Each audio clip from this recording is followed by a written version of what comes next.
Easter ആഘോഷിക്കുന്ന വിശ്വാസികളെ, Easter എന്ന പേരിന്റെ അർത്ഥമെങ്കിലും നിങ്ങൾക്കറിയാമോ? നോമ്പ് നോറ്റിരുന്ന പെസഹ വ്യാഴം, ദുഃഖവെള്ളി, ഈസ്റ്റർ ആഘോഷിക്കുകയാണ് ക്രിസ്ത്യാനികൾ. പക്ഷേ എനിക്ക് നിങ്ങളെ കാണുമ്പോൾ പരിഹാസവും പരിതാപവുമാണ് തോന്നുന്നത്. 4-ാം നൂറ്റാണ്ടിലുണ്ടായിരുന്ന വേറൊരു മതത്തിലെ വേറൊരു ദേവതയുടെ ആഘോഷമായ ഈസ്റ്റർ നിങ്ങൾ നസ്രാണികൾ ആഘോഷിക്കുകയാണ് എന്ന് പലർക്കും അറിയില്ല. ലോകത്ത് നസ്രാണികൾ പല തരികിടകളും നടത്തിയിട്ടുണ്ട്, പല കള്ളക്കഥകളും ഉണ്ടാക്കാറുണ്ട്, പല ഫേക്ക് അത്ഭുതങ്ങളും ഉണ്ടാക്കാറുണ്ട്. അതിൽ പാവം വിശ്വാസികളാണ് ബലിയാടാവുന്നത്. കൂത്തറിയാതെ ആട്ടമാടുന്ന ക്രിസ്ത്യാനികൾ എന്താണ് ഈസ്റ്റർ എന്നും എങ്ങനെയാണ് ഈസ്റ്റർ എന്ന പേരുണ്ടായതെന്നും എന്തുകൊണ്ട് നിങ്ങൾ ഞായറാഴ്ച ആരാധന നടത്തുന്നുവെന്നും അറിഞ്ഞിട്ടില്ല. ആരും അന്വേഷിക്കാനും പോയിട്ടില്ല. ഈസ്റ്റർ ദേവതയുടെ ആഘോഷം നിങ്ങളുടെ ആഘോഷം ആണെന്ന് തെറ്റിദ്ധരിച്ച് ഇന്ന് ആഘോഷിക്കുകയാണ്. യേശുവിൻ്റെത് എന്ന് നിങ്ങൾ വിശ്വസിക്കുന്ന മരണവും ഉയർത്തെഴുന്നേൽപ്പും എല്ലാം തന്നെ മറ്റൊരു മതത്തിലെ മറ്റൊരു ദൈവത്തിന്റെ ആചാരങ്ങളാണ്. ഈ വീഡിയോ കണ്ടതിന് ശേഷം നിങ്ങളുടെ കണ്ണ് തുറക്കുമെന്ന് ഞാൻ വിശ്വസിക്കുന്നു. ഞാൻ പറയാൻ പോകുന്ന കാര്യങ്ങൾ സത്യമാണോ എന്ന് നിങ്ങളുടെ വികാരി അച്ഛനോട് ചോദിക്കുകയോ ഗൂഗിൾ ചെയ്യുകയോ ചെയ്യാം. പ്രിയപ്പെട്ടവരെ, ഈസ്റ്റർ ഞായറാഴ്ചയായിട്ട് പ്രഖ്യാപിക്കുന്നത്, അന്ന് കടമുള്ള ദിവസം പ്രഖ്യാപിക്കുന്നത് നിത്യാസൂന ദിവസം 325 അതിന്റെ പ്രേരണയായി മാറിയത് എന്തായിരുന്നു? അത് മറ്റൊന്നുമല്ല, ആ കാലഘട്ടത്തിൽ വസന്ത പെരുന്നാള്, വസന്തയല്ല വസന്തം, സ്പ്രിംഗ്, വസന്തത്തിന്റെ പെരുന്നാൾ ഈസ്റ്ററാണ്. അതൊരു ദേവതയാണ്. വസന്തത്തിന്റെ ദേവതയുടെ പെരുന്നാളാണ് ഈസ്റ്റർ എന്നുള്ളത്. ആ ദേവതയുടെ പെരുന്നാൾ ദിവസം ഇങ്ങനെ ആക്കിയെടുത്തത് കോൺസ്റ്റന്റൈൻ ചക്രവർത്തിയുടെ പ്രേരണ മൂലമാണ്. നിങ്ങളിന്ന് കേൾക്കാൻ പോകുന്നത് ക്രിസ്ത്യാനികൾ തന്നെ പറ്റിച്ച, ചരിത്രം പോലും അറിയാതെ ഈസ്റ്റർ ആഘോഷിക്കുന്ന വിശ്വാസികളുടെ പരിതാപകരമായ കാലം പറഞ്ഞു.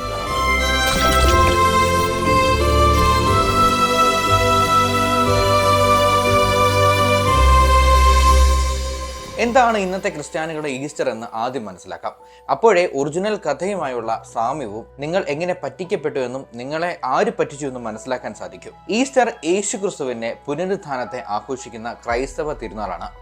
പുതിയ നിയമം പ്രകാരം യേശു ക്രൂശിൽ മരിച്ച് 3-ാം ദിവസം ഉയർത്തെഴുന്നേറ്റു.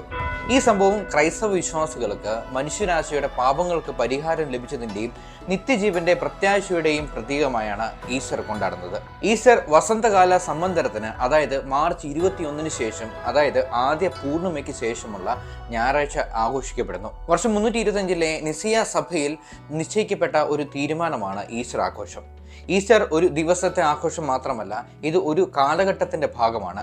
ലെന്റ് എന്ന 40 ദിവസത്തെ നോമ്പുകാലവും വിശുദ്ധ ആഴ്ചയും ഇതിൽ ഉൾപ്പെടുന്നു. വിശുദ്ധ ആഴ്ചയിൽ പെസഹ വ്യാഴം, ദുഃഖവെള്ളി, അതായത് യേശുവിന്റെ കുരിശുമരണത്തിന്റെ ഓർമ്മ, ഈസ്റ്റർ ഞായർ, പുനരുത്ഥാനത്തിന്റെ ആഘോഷം എന്നിവ ഉൾപ്പെടുന്നു. ചില രാജ്യങ്ങളിൽ ഈസ്റ്റർ തിങ്കൾ ഒരു അവധി ദിനമാണ്. ഈസ്റ്ററിന്റെ പേര് തന്നെ ഒരു വിവാദ വിഷയമാണ്. ചില ചരിത്രകാരന്മാർ വാദിക്കുന്നത് ഈസ്റ്റർ എന്ന പേര് ആംഗ്ലോ സാക്സൺ ദേവിയായ ഈസ്ട്രയിൽ നിന്നാണ് ഉയർത്തിരിഞ്ഞതെന്നാണ്. വസന്തവും പ്രജനശക്തിയുമായി ബന്ധപ്പെട്ട ഒരു ദേവിയാണ് ഈസ്ട്രെ. എന്നാൽ മറ്റു ഭാഷകളിൽ ഈസ്റ്റർ പാസ്ക എന്ന ഗ്രീക്ക് വാക്കിൽ നിന്നാണ് വന്നത്. ഇത് ഹീബ്രു പെസാഖ്, അതായത് പാസ് ഓവർ എന്ന വാക്കുമായി ബന്ധപ്പെട്ടിരിക്കുന്നു. ഇത് യഹൂദയ പെസഹ ആഘോഷമായാണ് സൂചിപ്പിക്കുന്നത്. ഇനി നമുക്ക് എന്താണ് യഥാർത്ഥത്തിൽ ഈസ്റ്റർ എന്നും എങ്ങനെയാണ് ഈസ്റ്റർ ആഘോഷം ക്രിസ്ത്യാനികൾക്ക് ഉണ്ടായതെന്നും എന്തുകൊണ്ട് ഈസ്റ്ററും ക്രിസ്ത്യാനികളും തമ്മിൽ ഒരു ബന്ധവും ഇല്ലെന്നും മനസ്സിലാക്കാം. ടൈഗ്രിസ് യൂഫ്രട്ടീസ് നദികൾക്കിടയിൽ മനുഷ്യ സംസ്കാരത്തിന്റെ തൊട്ടിലായ മെസപ്പൊട്ടോമിയയിൽ ദേവന്മാരുടെയും ദേവതകളുടെയും സമ്പന്നമായ ഒരു പുരാണ ലോകം വളർന്നു വന്നിരുന്നു. ഈ പുരാണങ്ങളിൽ ഇസ്താർ എന്ന ദേവത പ്രേമത്തിന്റെയും യുദ്ധത്തിന്റെയും വളർച്ചയുടെയും പ്രതീകമായി നിന്നു. അവരുടെ സഹോദരിയാണ് യരഷ്കികൾ. അധോലോകത്തിന്റെ ഇരുണ്ട ഭരണകർത്താവായിരുന്നു യരഷ്കികൾ. മരണത്തിന്റെയും അനന്തതയുടെയും ദേവതയാണ് യരഷ്കികൾ. ഭൂമിയുടെ ചക്രവാളങ്ങളുടെ അപ്പുറം നരകമാണെന്നായിരുന്നു അന്നത്തെ പ്രാചീന മനുഷ്യർ വിശ്വസിച്ചിരുന്നത്. അതായത് സൂര്യൻ ഭൂമിയുടെ അടിയിലേക്ക് എന്നു പോകുന്നു, ഭൂമിക്കടിയിലെ നരകത്തിൽ പോയി ശക്തി ആർജിച്ച് പിറ്റേ ദിവസം ഉദിക്കുന്നു. ഈ നരകത്തിന്റെ ദേവതയാണ് യരഷ്കികൾ. ഭൂമിയിലെ സന്തോഷത്തിന്റെ ദേവതയാണ് ഇസ്താർ. ഈ രണ്ട് ദേവതകളുടെ കഥ ജീവനും മരണവും തമ്മിലുള്ള സന്തുലനത പ്രതിനിധീകരിക്കുന്നു.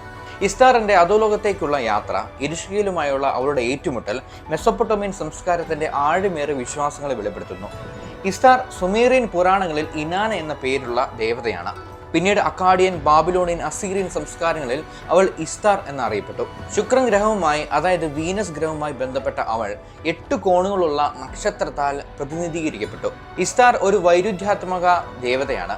അവൾ സ്നേഹവും ജീവനും നൽകുന്നു. എന്നാൽ അതോടൊപ്പം യുദ്ധത്തിന്റെയും നാശത്തിന്റെയും ശക്തിയും അവൾക്ക് തന്നെയാണ് ഉള്ളത്. ഇസ്താറിന്റെ ആരാധന മെസൊപ്പൊട്ടേമിയയിലെ പ്രധാന നഗരങ്ങളിൽ വ്യാപകമായിരുന്നു. ഉറുക്കിലെ ഹൗസ് ഓഫ് ആൻ ഇസ്താർ, ബാബിലോണിലെ ഹോളി ഹൗസ്, നിനവയിലെ ക്ഷേത്രങ്ങൾ എന്നിവ അവളുടെ ആരാധനയുടെ കേന്ദ്രങ്ങളായിരുന്നു. ഈ ക്ഷേത്രങ്ങളിൽ വിശുദ്ധ വേശ്യകൾ എന്നറിയപ്പെടുന്ന സ്ത്രീകൾ ഇസ്താറിന്റെ ലൈംഗികമായുള്ള ബന്ധത്തെ പ്രതിനിധീകരിക്കുന്നു. അവിടെ ആരാധന സമൂഹത്തിന്റെ സാമൂഹികവും സാമ്പത്തികവുമായ ഘടനയിൽ ഒരു പ്രധാന പങ്കുവഹിച്ചു.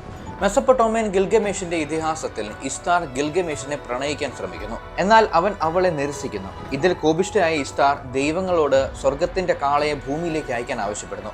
എന്നാൽ ഗിൽഗമേഷും എൻകിഡുവും അതിനെ കൊല്ലുന്നു. ഈ കഥ ഇസ്താറിന്റെ ശക്തിയെ അവരുടെ വികാരങ്ങളുടെ തീവ്രതയും കാണിക്കുന്നു. ഇരിഷ്കിഗൽ ലേഡി ഓഫ് അണ്ടർവേൾഡ് എന്നാണ് അറിയപ്പെടുന്നത്. മെസൊപ്പൊട്ടേമിയൻ അധോലോകത്തിന്റെ ഏക ഭരണകർത്താവാണ് ഇരിഷ്കിഗൽ. അവളുടെ രാജ്യം കുർനുഗി അല്ലെങ്കിൽ മടങ്ങി വരാനാകാത്ത ഭൂമി എന്നാണ് അറിയപ്പെടുന്നത്. ഈ ലോകം ഇരുട്ടിന്റെയും പൊടിയുടെയും സ്ഥലമാണ്. മരിച്ചവർ പക്ഷികളെ പോലെ പറക്കുന്ന വസ്ത്രങ്ങൾ ധരിക്കുകയും കളിമണ്ണും പൊടിയും ഭക്ഷിക്കുകയും ചെയ്യുന്നു. ഇരിഷ്കിഗലിന്റെ ഭരണം കർക്കശമാണ്. അവൾക്ക് മാത്രമേ അധോലോകത്ത് വിധിക്കാനും നിയമങ്ങൾ നൽകാനും കഴിയൂ. ഇരിഷ്കിഗലിന്റെ സ്വഭാവം ഇസ്താറിന്റെ ജീവന്റെ ശക്തിയുമായി വിപരീതമാണ്. അവൾ ഇരുട്ടിന്റെയും മരണത്തിന്റെയും ദേവതയാണ്. അവളുടെ പ്രധാന ക്ഷേത്രം കുത്തയിൽ സ്ഥിതി ചെയ്തിരുന്നു. അവിടെ മരണവുമായി ബന്ധപ്പെട്ട ചടങ്ങുകൾ നടന്നിരുന്നു. ഇസ്താറിന്റെ ഏറ്റവും പ്രശസ്തമായ കഥ അവളുടെ അധോലോകത്തേക്കുള്ള യാത്രയാണ്. ഈ കഥ സുമീറിയൻ അക്കാഡിയൻ പതിപ്പുകളിൽ ലഭ്യമാണ്. എന്നാൽ കേന്ദ്ര ആശയം ഒന്നാണ്. ഇസ്താർ എരിഷ്കിഗലിന്റെ രാജ്യം സന്ദർശിക്കാൻ തീരുമാനിക്കുന്നു. ഒരുപക്ഷെ അവളുടെ അഭിലാഷം അവളെ അധോലോകം കീഴടക്കാൻ പ്രേരിപ്പിച്ചിരിക്കാം. അല്ലെങ്കിൽ അവളുടെ ഭർത്താവ് ദുമുസിയുടെ മരണവുമായി ബന്ധപ്പെട്ട കാരണങ്ങളാവാം. അവൾ 7 വാതിലുകളിലൂടെ യാത്ര ചെയ്യുന്നു. ഓരോ വാതിലിലും അവളുടെ രാജകീയ വസ്ത്രങ്ങളോ ആഭരണങ്ങളോ നീക്കം ചെയ്യേണ്ടി വരുന്നു. ആദ്യ വാതിലിൽ അവളുടെ കിരീടം നീക്കം ചെയ്യപ്പെടുന്നു. രണ്ടാമത്തെ വാതിലിൽ അവളുടെ നെക്ലേസ്, മൂന്നാമത്തെ വാതിലിൽ അവളുടെ നെഞ്ചിലെ ആഭരണങ്ങൾ. ഓരോ വാതിലിലും അവളുടെ ശക്തിയും ദൈവികതയും ക്രമേണ നഷ്ടപ്പെട്ടുകൊണ്ടേയിരുന്നു. 7ാമത്തെ വാതിലിൽ അവൾ പൂർണ്ണ നഗ്നയായി. അധികാരമില്ലാതെ എരിഷ്കിഗലിന്റെ സിംഹാസന മുറിയിൽ അവൾ എത്തുന്നു. എരിഷ്കിഗൽ ഇസ്താറിന്റെ വരവിൽ കോപിഷ്ഠയാകുന്നു. 7 വിചാരകർ, അതായത് അനുനാക്കികൾ, ഇസ്താറിനെ പിടികൂകുകയും എരിഷ്കിഗൽ അവളെ മരണത്തിന്റെ കണ്ണുകളാൽ നോക്കി കൊല്ലുകയും ചെയ്യുന്നു. ഇസ്താറിന്റെ ശരീരം അധോലോകത്തെ ഒരു മാംസ കഷണമായി തൂക്കിയിടപ്പെടുന്നു.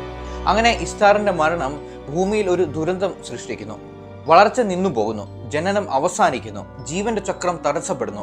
ഈ ദുരന്തം കണ്ട് ജ്ഞാനത്തിന്റെ ദേവനായ ഈയ എന്നു പേരുള്ള എൻകി ഇടപെടുന്നു. ഈയ 2 സൃഷ്ടികളെ, അതായത് കുരുകാരു, ഗലത്തുരു എന്ന മാലാഖമാരെ സൃഷ്ടിക്കുകയും അവർക്ക് ജീവിതത്തിന്റെ വെള്ളം നൽകുകയും ചെയ്തു.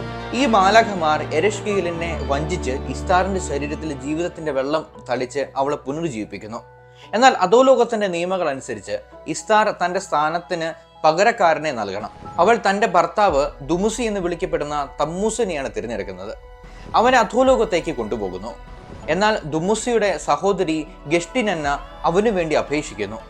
അതിന്റെ ഫലമായി ദുമുസിക്ക് വർഷത്തിന്റെ പകുതി സമയം മേൽലോകത്തും അടുത്ത പകുതി സമയം അധോലോകത്തും ചെലവഴിക്കാൻ അനുവാദം ലഭിക്കുന്നു. ഈ ക്രമീകരണം മെസൊപ്പൊട്ടേമിയൻ ഋതുചക്രത്തെ പ്രതിനിധീകരിക്കുന്നു. വരൾച്ചയുടെ കാലവും വളർച്ചയുടെ തിരിച്ചുവരവുമാണ് ഇതിനെ സൂചിപ്പിക്കുന്നത്. ഇസ്താറിന്റെയും എരിഷ്കിഗലിന്റെയും കഥ മെസൊപ്പൊട്ടേമിയൻ സമൂഹത്തിന്റെ ജീവിതമരണ ചക്രത്തെക്കുറിച്ചുള്ള വിശ്വാസങ്ങളെ പ്രതിഫലിപ്പിക്കുന്നവയാണ്. ഇസ്താറിന്റെ മരണം വരൾച്ചയുടെ കാലത്തെ സൂചിപ്പിക്കുന്നു. അവളുടെ പുനർജനനം വളർച്ചയുടെ തിരിച്ചുവരവിനെ പ്രതിനിധീകരിക്കുന്നു. ഈ കഥ ഗ്രീക്ക് മിത്തോളജിയിലെ പെർസഫോൺ കഥയുമായി സാമ്യം പുലർത്തുന്നവയാണ്. അങ്ങനെ ഭൂമിയിൽ വസന്തം തിരിച്ചു വന്നു. അങ്ങനെ വസന്തത്തിന്റെ ദേവതയായ ഇസ്താറിനെ ഓർമ്മിക്കാനാണ് അന്നത്തെ പേഗൻ വിശ്വാസികൾ ഈ ഉത്സവം ആഘോഷിച്ചിരുന്നത്. എന്നാലും ഒരു ചോദ്യം ബാക്കിയാണ്: എങ്ങനെയാണ് ക്രിസ്ത്യാനികൾക്ക് ഈസ്റ്റർ ആഘോഷം കിട്ടിയത്? പേഗൻ മതത്തിൽ വിശ്വസിച്ചിരുന്ന സൂര്യദേവന്റെ ഭക്തനായിരുന്നു കോൺസ്റ്റന്റൈൻ ചക്രവർത്തി.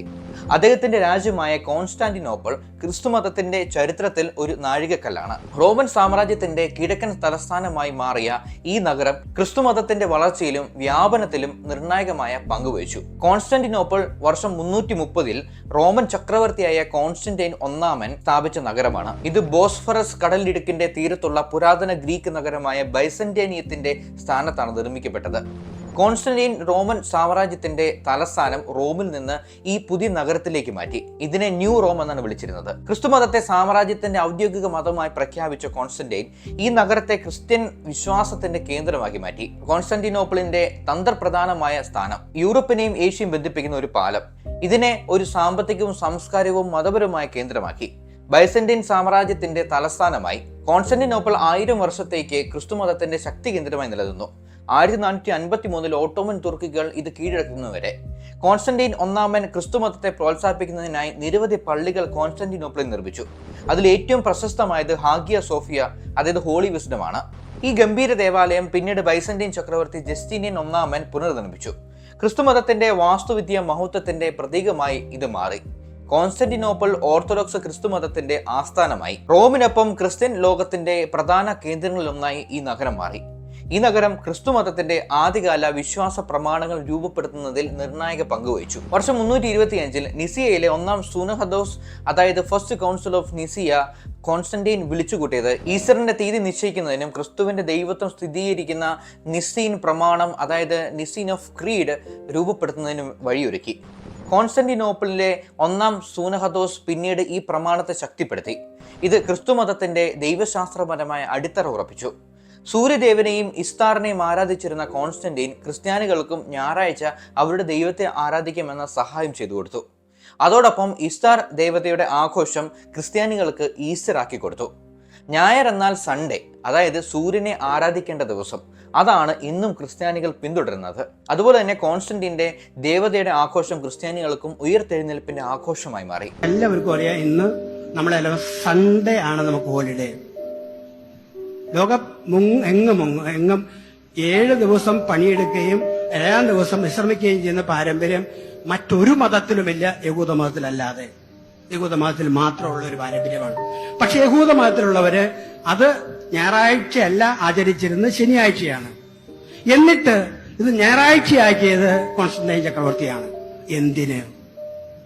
ഒറ്റ കാരണം കൊണ്ട്, അത് സൺഡേ ആയതുകൊണ്ട്, സൂര്യദേവന്റെ ദിവസമായതുകൊണ്ട്.